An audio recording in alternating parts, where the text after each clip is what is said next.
Hello students, आज हमारा topic है कांग्रेस प्रणाली चुनौतियां एवं समाधान।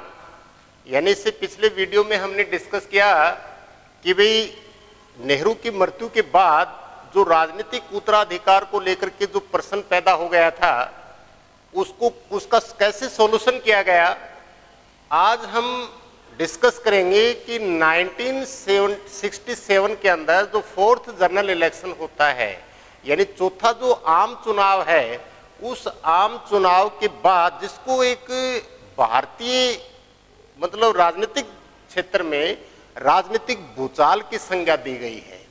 तो ऐसे क्या कारण थे, तो पिछले वीडियो में हमने डिस्कस किया। आज उसके ऊपर जो राजनीतिक भूचाल की संज्ञा दी जाती है, तो सबसे पहला है कि जो भारतीय राजनीति का जो घटनाक्रम है या उसका जो राजनीतिक जो परिदृश्य है उसमें क्या बदलाव आए। क्योंकि आपने पिछले देखा हमने कि 52, 57 और 62 के जो जनरल इलेक्शंस थे, उस इलेक्शंस में कांग्रेस ने अपने सेंटर और स्टेट दोनों में सरकारें बनाई। लेकिन 1967 का जो 4th जनरल इलेक्शन है, उसके अपने राजनीतिक क्या मायने बदल करके आए या राजनीतिक जो परिदृश्य है, जो घटनाक्रम है, उसमें कौन कौन से बदलाव हमें देखने को मिले। तो सबसे पहला देखते हैं कि चौथे आम चुनाव के बाद हिंदुस्तान में जो गठबंधन की जो सरकारें हैं, गठबंधन सरकार, इन गठबंधन सरकारों का जो आगाज है या उसकी जो शुरुआत है, भारतीय राजनीतिक के घटनाक्रम में एक नई घटना घटती है कि 1967 के चौथे आम चुनाव के बाद भारत में गठबंधन की सरकारों का दौर जो है वो शुरू हुआ। तो इसमें हम ये देखेंगे कि गठबंधन जो एक प्रकार से कोalition जो गवर्नमेंट होती है, उससे क्या अभिप्राय है। देखो, गठबंधन सरकार किसे कहते हैं। आपने देखा होगा कि 2004 के अंदर यूपीए बना, यूनियन प्रोग्रेसिव अलायंस। 1999 के अंदर एनडीए बना, नेशनल डेमोक्रेटिक अलायंस, राष्ट्रीय जनतांत्रिक गठबंधन। यह आप देखते हो, अभी पिछले घटनाक्रम में हमने देखा कि महाराष्ट्र में एनसीपी, शिवसेना और जो कांग्रेस है, उन तीनों राजनीतिक दलों ने मिलकर के अपनी एक सरकार का निर्माण किया है। और भी बहुत से स्टेट हैं या सेंटर में भी जो गठबंधन की सरकारें जो हैं वो सत्ता में रही हैं। तो सबसे पहले हम ये देखेंगे कि भी गठबंधन सरकार से क्या अभिप्राय है। देखो, सेंटर या स्टेट के अंदर कोई भी पॉलिटिकल पार्टी जो है या कोई भी राजनीतिक दल जो है वो बहुमत प्राप्त नहीं कर पाता है। बहुमत मतलब जो साधारण बहुमत होता है, आधे से एक अधिक। तो उस इलेक्शन के बाद कोई भी पॉलिटिकल पार्टी जो है वो अपना बहुमत सिद्ध नहीं कर पाती है। तो वो क्या करती है, वो ऐसे राजनीतिक दलों के साथ एक समझौता करती है जिसकी नीतियां और कार्यक्रमों में समानता हो, और वो अपना एक साझा कार्यक्रम लेकर के आते हैं। वो अपनी एक अपनी पॉलिसीज और प्रोग्राम जो होते हैं उनको वो साझा करते हैं कि भी हमारा ये एजेंडा होगा, हम इस एजेंडे पर काम करेंगे।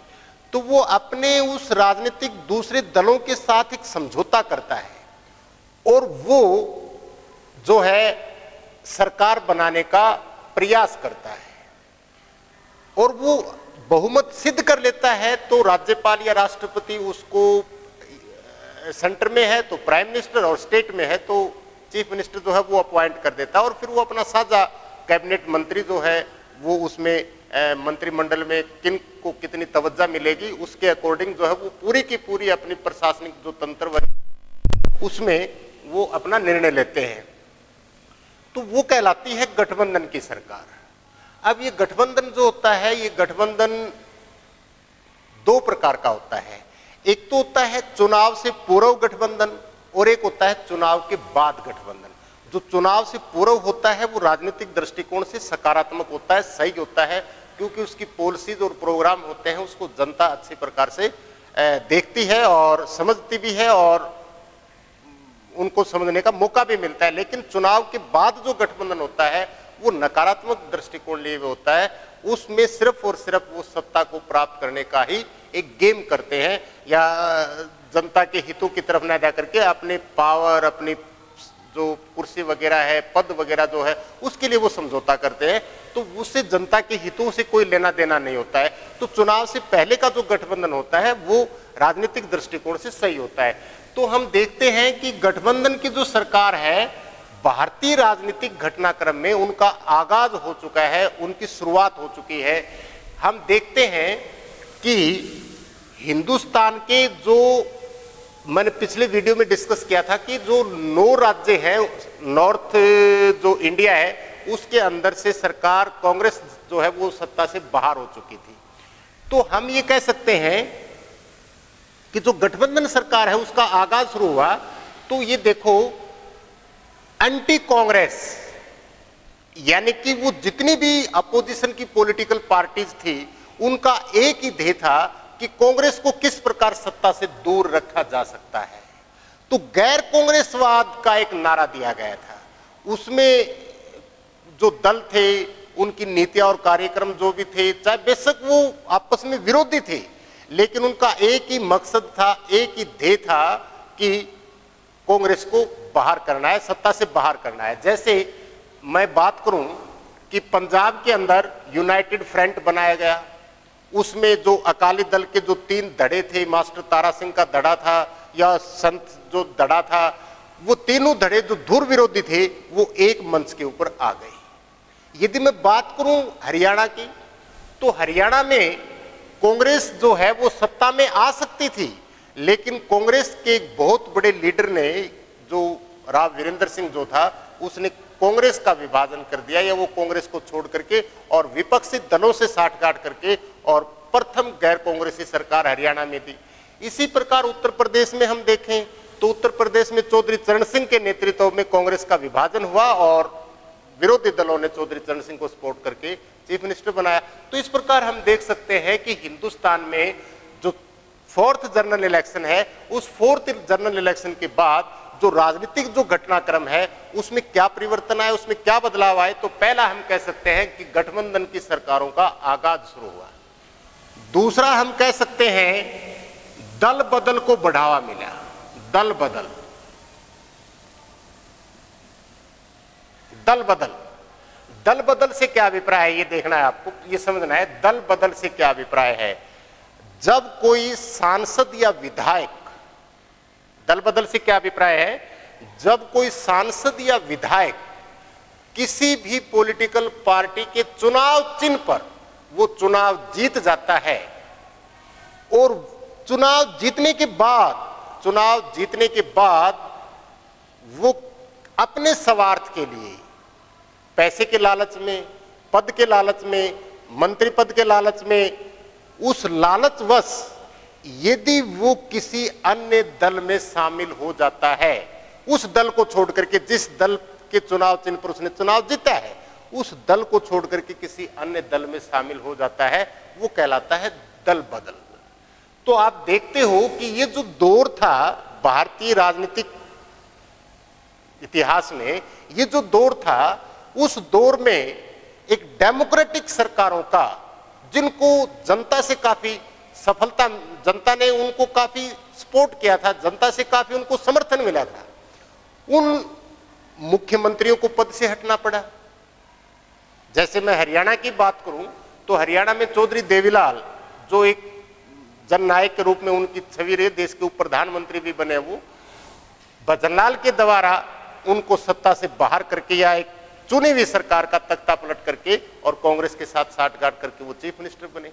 तो मुख्यमंत्रियों को पद से हटना पड़ा, या जिनके पास कोई समर्थन चांस ही नहीं था या उनकी सीट कम थी, उन व्यक्तियों को मुख्यमंत्री पद के ऊपर सुशोभित किया गया। मंत्रिमंडलों का आए दिन जो है उसका आकार बढ़ने लगा, या उनमें भी काफी परिवर्तन हमें देखने को मिलते हैं। तो भारतीय राजनीति में दल बदल को बढ़ावा मिला। इसी दल बदल के कारण एक मुहावरा गढ़ा गया उसी दौर में, और वो मुहावरा था आया राम गया राम। आया राम गया राम। ये जो गयालाल एक व्यक्ति था, रोहतक कॉन्स्टिट्यूएंसी से इसने कांग्रेस पार्टी के चुनाव चिन्ह पर कांग्रेस चुनाव जीता। कांग्रेस को छोड़ करके एक पखवाड़े के अंदर इसने 3 राजनीतिक दलों को बदला था, एक पखवाड़े के अंदर। तो ये जो गयालाल जो व्यक्ति था, ये कांग्रेस को छोड़ करके यूनाइटेड फ्रंट में चला गया, यूनाइटेड फ्रंट को छोड़ करके फिर ये वापस कांग्रेस में आया। तो उस समय कांग्रेस के तत्कालीन जो प्रेसिडेंट होते थे हरियाणा में, सुल्तान सिंह, उन्होंने चंडीगढ़ में प्रेस कॉन्फ्रेंस करके मजाक में ये कहा था कि गयालाल था अब आयाराम है। तो भारतीय राजनीति में एक नया मुहावरा, उस समय के दौर के जो बच्चे बूढ़े, यानी कि एक चुटकुले या एक मजाक जो है, उसका नया दौर शुरू हुआ, आया राम गया राम का। भारतीय राजनीति में एक नया शब्दकोश आया, ये एक नया शब्दकोश आया जिसको नाम दिया गया आया राम गया राम का। तो इस प्रकार हम देख सकते हैं गठबंधन सरकारों का निर्माण हुआ, आगाज हुआ, दल बदल को बढ़ावा मिला, आया राम गया राम जो है वो एक नया शब्दकोश हमें भारतीय राजनीति में देखने को मिलता है। और बहुत सी लोकतांत्रिक सरकारों का पतन भी हुआ और ऐसे व्यक्ति जो है वो सत्ता में आए जो बिल्कुल जीरो स्तर के ऊपर थे, क्योंकि 19 का मकसद ये था कि हमने कांग्रेस को सत्ता से बाहर रखना है। तो यहां देखो, जब ये दल बदल को बढ़ावा मिला तो उस दल बदल को रोकने के लिए अपने देश के प्राइम मिनिस्टर राजीव गांधी ने अपने संविधान संशोधन करके एंटी डिफेक्शन एक्ट, यानी कि 52वां संवैधानिक संशोधन, 52वां संवैधानिक संशोधन,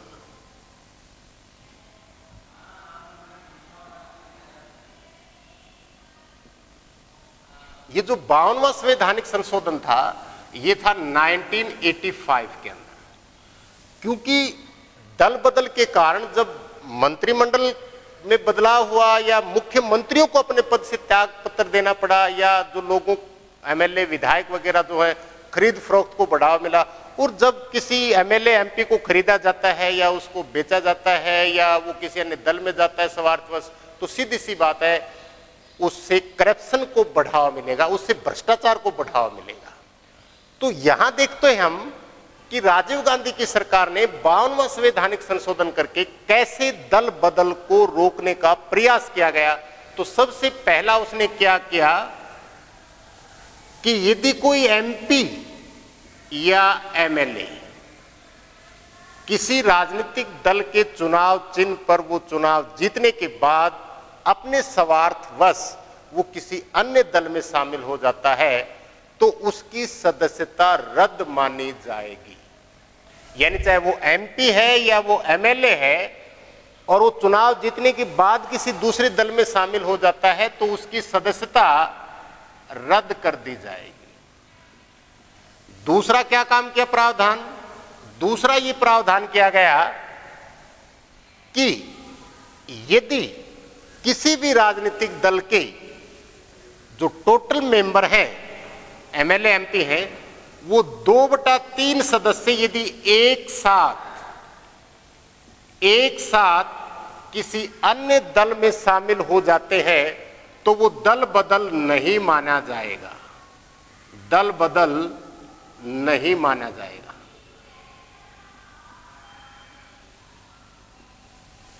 तीसरा काम क्या किया? यदि किसी राजनीतिक दल के संसदीय दल के नेता में या मत विभाजन होता है और उस संसदीय दल के जो लीडर है या उस दल के जो सदस्य हैं, यदि वो 1/3 सदस्य एक साथ जाकर के किसी अन्य राजनीतिक दल का निर्माण करते हैं, अन्य राजनीतिक दल का निर्माण करते हैं, तो वो दल बदल नहीं माना जाएगा। चौथा क्या काम किया गया? जैसे मान लो राज्यपाल या राष्ट्रपति के पास पावर होती है, ये एग्जीक्यूटिव पावर होती है, और वो कुछ सदस्यों को मनोनीत करते हैं। यदि वो मनोनीत सदस्य जैसे मानो राष्ट्रपति 2 सदस्यों को लोकसभा में मनोनीत करता है, 12 सदस्यों को राज्यसभा में मनोनीत करता है। यदि वो मनोनीत सदस्य 6 महीने के अंदर अंदर, यानी मनोनीत होने के बाद उनको मनोनीत कर दिया है, मनोनीत होने के बाद यदि वो किसी 6 महीने के बाद किसी अन्य दल में शामिल होते हैं तो वो दल बदल माना जाएगा, वो दल बदल माना जाएगा। और 6 महीने के अंदर अंदर वो किसी दल की सदस्यता ले लेते हैं तो दल बदल नहीं माना जाएगा। नंबर 5 क्या काम किया, यदि कोई निर्दलीय विधायक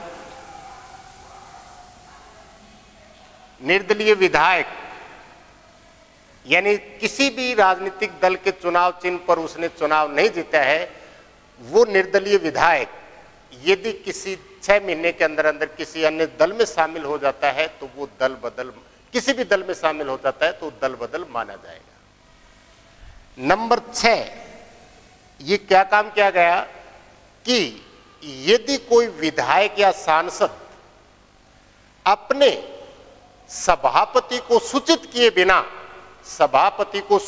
बिना यदि वो मतदान के समय अनुपस्थित रहता है, सूचित किए बिना अनुपस्थित रहता है तो वो दल बदल माना जाएगा, उसकी सदस्यता रद्द कर दी जाएगी। और नंबर 7 ये किया गया, देखो अपने जैसे लोकसभा स्पीकर है या विधानसभा स्पीकर है, ये पद ऐसे होते हैं, वो एक बार उस पद को धारण करने के बाद वो किसी भी पार्टी के मेंबर नहीं होते हैं, लेकिन उस पद के पुनः बाद वो किसी दल की, वो उस दल में है तो कोई दिक्कत नहीं, उनको वो दल बदल नहीं माना जाएगा। इसी प्रकार हम कह सकते हैं कि 2003 के अंदर 51वां संवैधानिक संशोधन ला करके इसको और ज्यादा मजबूत करने की कोशिश की गई है। 51वां संवैधानिक संशोधन, ये जो 51वां संवैधानिक संशोधन है, 51वां संवैधानिक संशोधन ये 2003 में हुआ। 2003 में जो 51वां संवैधानिक संशोधन था, दल बदल को और ज्यादा कठोर करने के लिए कहा गया कि जो टोटल जो सदन की सदस्यता है उसके 15% से, यानी कि 15% से अधिक मंत्रिमंडल का आकार नहीं हो सकता। यानी कि मुख्यमंत्री और प्रधानमंत्री सहित सदन का 15% से ज्यादा जो है मंत्रिमंडल का आकार नहीं हो सकता। इससे भी दल बदल को काफी, जो दल बदल था उसके ऊपर कंट्रोल किया गया है, क्योंकि मंत्रिमंडल के उस लालच में आकर के कई बार ऐसे जंबो मंत्रिमंडल का निर्माण हो जाता था कि उनके ऊपर जो एक प्रकार से एक्स्ट्रा जो हम कह सकते हैं वो खर्चा आता था, या उसके गाड़ी वगैरह है, नौकर चाकर वगैरह, या उसका ऑफिस वगैरह है, उसके वेतन भत्तों को लेकर के है, उस पर ज्यादा एक्स्ट्रा बोझ पड़ता था। कई बार जंबो मंत्रिमंडल का निर्माण हो जाता था। तो हम कह सकते हैं कि उस मंत्रिमंडल का जो आकार है वो छोटा किया गया। इसके बाद हमारा जो टॉपिक है कि 1969 के अंदर जो एक प्रकार से हम कह सकते हैं कि जो कांग्रेस पार्टी का स्प्लिट यानी उसका जो विभाजन हुआ, उस विभाजन के उत्तरदायी कारक कौन कौन से थे। तो सबसे पहला है सिंडिकेट। ये जो सिंडिकेट जो था, ये कांग्रेस पार्टी के अंदर एक ऐसे प्रभावशाली नेताओं का एक गुट था, एक समूह था, जिनका प्रधानमंत्री के बनाने में, मंत्रिमंडल के निर्माण में, किसको टिकट देना है किसको नहीं देना है, वो क्या था, एक प्रकार से एक सिंडिकेट, एक ऐसे राजनीतिक लोगों का समूह था। जैसे कामराज है, निजलंगम्पा है, ये ऐसे एक गुट था। तो सिंडिकेट ने स्टार्ट में जब इंदिरा गांधी को प्राइम मिनिस्टर बनाया तो उनका मकसद ये था कि भाई इंदिरा जो है वो राजनीति में नई नई है और मोरारजी देसाई जो है वो हमारे कहे अनुसार नहीं चलेंगे, क्योंकि उनकी काफी परिपक्वता है। तो वो मोरारजी देसाई को मतलब हटा करके और इंदिरा गांधी को पद के ऊपर लेकर के आए। तो उनका ये मानना था कि इंदिरा जो है वो हर मामले में आपसे सलाह मशवरा करेगी, आपकी मानेगी। लेकिन धीरे धीरे इंदिरा को ये आभास हुआ और उसने सिंडिकेट को दरकिनार करना शुरू कर दिया। तो वो जो सिंडिकेट था, वो कांग्रेस पार्टी के अंदर जो गुट था, वो अपने उस मनमानेपन से या अपने उस सत्ता जाने के भय से अंदर खाते ही मन मुटाव चल रहा था इंदिरा गांधी के साथ। नंबर एक कारण। दूसरा कारण था मोरारजी देसाई जो है, इंदिरा गांधी ने उनसे वित्त मंत्रालय छीन लिया। तो क्योंकि वो काफी सीनियर व्यक्ति थे, इंदिरा से तो काफी ऊंचे पद के पायदान में थे, वो काफी सीनियर थे, और जब उनसे वो वित्त मंत्रालय छीन लिया गया तो वो भी एक प्रकार से नाराज चल रहे थे या उनके अंदर एक गुस्सा था। ये भी दूसरा कारण है। तीसरा कारण क्या है कि उसी समय 1969 के अंदर अपने देश के तीसरे राष्ट्रपति जाकिर हुसैन की मृत्यु हो जाती है। अकेला राष्ट्रपति है पहला जिसकी पद पर रहते हुए मृत्यु हुई थी, पहला, और पहला मुस्लिम प्रेसिडेंट है अपने देश का। हालांकि फखरुद्दीन अली अहमद दूसरे मुस्लिम प्रेसिडेंट थे अपने देश के, उनकी भी पद पर रहते हुए मृत्यु हुई थी। अब जाकिर हुसैन का जो कार्यकाल था 2.5 साल का, उस कार्यकाल को पूरा करने के लिए अब अपना संविधान क्या कहता है? अपना संविधान ये कहता है कि राष्ट्रपति की मृत्यु के बाद उसके पद पर 6 महीने तक काम करेगा उपराष्ट्रपति। यदि उपराष्ट्रपति का पद भी खाली है तो उस पद पर काम करेगा सुप्रीम कोर्ट का मुख्य न्यायाधीश,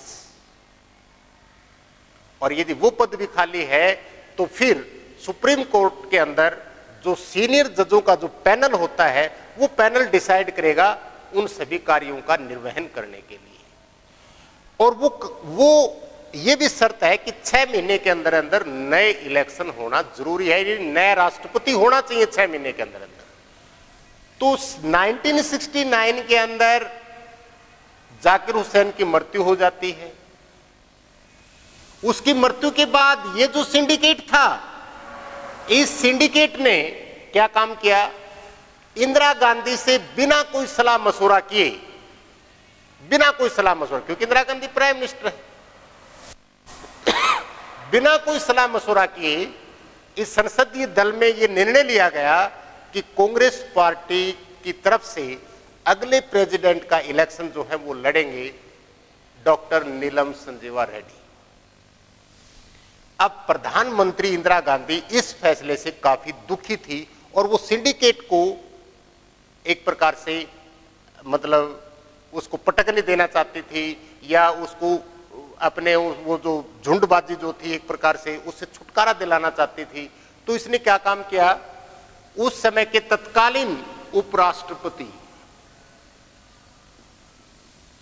वीवी गिरी,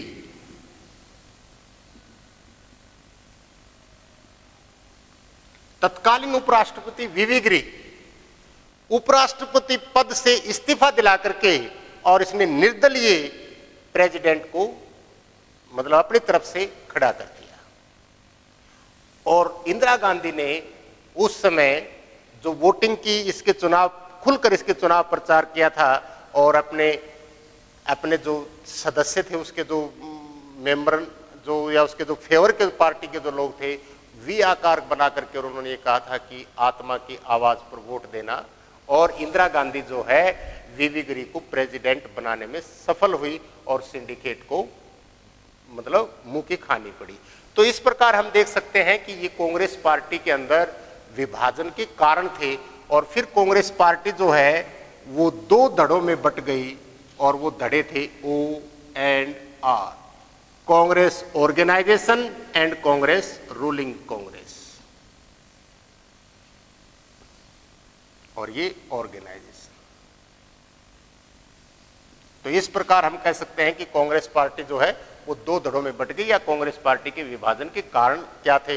तो इस वीडियो में हमने डिस्कस किया कि भी कांग्रेस 1967 के चौथे आम चुनाव के बाद भारतीय राजनीतिक में घटनाक्रम में कौन कौन से बदलाव आए और उन बदलावों को दूर करने के लिए क्या प्रयास किए गए और फिर कांग्रेस पार्टी में विभाजन के क्या कारण थे। इसके बाद हम नेक्स्ट चैप्टर में डिस्कस करेंगे। धन्यवाद।